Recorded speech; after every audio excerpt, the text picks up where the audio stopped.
Bharatiya Janata party Panvel तालुका, संस्कार भारती पनवेल महानगर, संस्कृत भारती पनवेल आणि श्री गुरुकुलम न्यास यांच्या संयुक्त विद्यमाने आयोजित करण्यात आलेल्या श्रीमद भगवद्गीता पठण स्पर्धेच्या प्राथमिक फेरीत पनवेल परिसरातील स्पर्धकांनी मोठा सहभाग नोंदवला।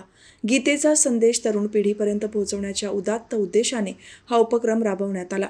या स्पर्धेच्या निमित्ताने खांदा कॉलनी येथील सीकेटी महाविद्यालयातील केंद्रांवर आमदार प्रशांत ठाकूर यांनी उपस्थित राहून विद्यार्थ्यांच्या सुसंस्कारित वाचन कौशल्याचा अनुभव घेत उपक्रमाचे कौतुक केले।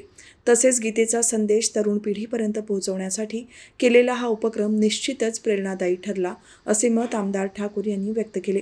या स्पर्धेची प्राथमिक फेरी आमदार प्रशांत ठाकूर यांच्या नेतृत्वाखाली रविवारी पनवेल, नवीन पनवेल, खांदा कॉलनी, कामोठे आणि खारघर या विविध केंद्रांवर सकाळी 9 ते दुपारी 3 वाजेपर्यंत उत्साहात पार पडली। शालेय आणि खुला अशा 2 गटांमध्ये झालेल्या या स्पर्धेत 300हून अधिक स्पर्धकांनी उत्स्फूर्त सहभाग घेतला। पनवेलमधील गुजराती शाळा, नवीन पनवेल येथील सीकेटी विद्यालय आणि कामोठे येथील लोकनेते रामशेठ ठाकूर पब्लिक स्कूल येथे प्राथमिक फेरी पार पडली। या स्पर्धेच्या निमित्ताने खांदा कॉलनी येथील सीकेटी महाविद्यालयातील केंद्रांवर आमदार प्रशांत ठाकूर यांनी उपस्थित राहून विद्यार्थ्यांच्या सुसंस्कारित वाचन कौशल्याचा अनुभव घेत उपक्रमाचे कौतुक केले। गीतेचा संदेश तरुण पिढीपर्यंत पोहोचवण्यासाठी केलेला हा उपक्रम निश्चितच प्रेरणादायी ठरला, असे मत आमदार ठाकूर यांनी व्यक्त केले। या प्राथमिक फेरीवेळी भाजपचे उत्तर रायगड जिल्हाध्यक्ष अविनाश कोळी, सांस्कृतिक सेलचे जिल्हा संयोजक अभिषेक पटवर्धन, युवा मोर्चाचे जिल्हा उपाध्यक्ष चिन्मय समेळ, अमित चव्हाण यांच्यासह वैभव बुवा, श्यामनाथ पुंडे, कौस्तुभ सोमण, श्रीमती टिळक, योगेश पाटील, अनया करंदीकर, मंजिरी फडके, निलांबरी जोशी यांच्यासह मान्यवर उपस्थित होते। ही स्पर्धा प्राथमिक आणि अंतिम फेरी अशा टप्प्यात घेण्यात येणार आहे। प्रत्येक स्पर्धकाला सहभाग प्रमाणपत्र दिले जाणार असून विजेत्यांना रोख रक्कम, सन्मान चिन्ह आणि प्रमाणपत्र देऊन गौरवण्यात येणार आहे।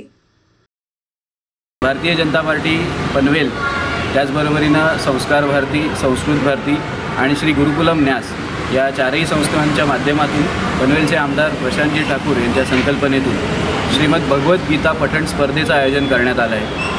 या स्पर्धेसाठी अप्रतिम असा रिस्पॉन्स आला आहे आणि जवळपास 250 ते 300 स्पर्धकांनी या गीता पठणाच्या या स्पर्धेत सहभाग नोंदवला। या कारणामुळे आम्हाला काही वेगवेगळ्या सेंटर्सवरती याची प्राथमिक फेरी घ्यावी लागली। आज आपण बोलतोय हे कामोठ्याचं केंद्र आहे। कामोठ्याच्या केंद्रावरती ही स्पर्धा पार पडते। त्याचबरोबरीनं पनवेलला गुजराती शाळेमध्ये ही स्पर्धा पार पडते। जो आपलं न्यू पनवेलचं केंद्र आहे ते सीके ठाकूर विद्यालयात याची स्पर्धा संपन्न होते आणि जो खुला गट आहे त्याचं सीके ठाकूर कॉलेज, खांदा कॉलनी या ठिकाणी ह्याची स्पर्धा संपन्न होते। अतिशय चांगला असा रिस्पॉन्स आहे। गीतेबद्दलचं ज्ञान किंवा गीतेचा प्रसार हा जास्तीत जास्त लोकांपर्यंत व्हावा आणि आपल्या हिंदू धर्माबद्दल असेल किंवा आपल्या एकंदरीत आपल्या संस्कृतीबद्दलची माहिती ही लहानपणापासूनच या संपूर्ण मुलांमध्ये रुजावी या आशयाने, या हेतूनं आमदार प्रशांतदादा ठाकूर यांनी हा उपक्रम राबवला आहे आणि खूपच चांगला असा रिस्पॉन्स या ठिकाणी मिळत आहे।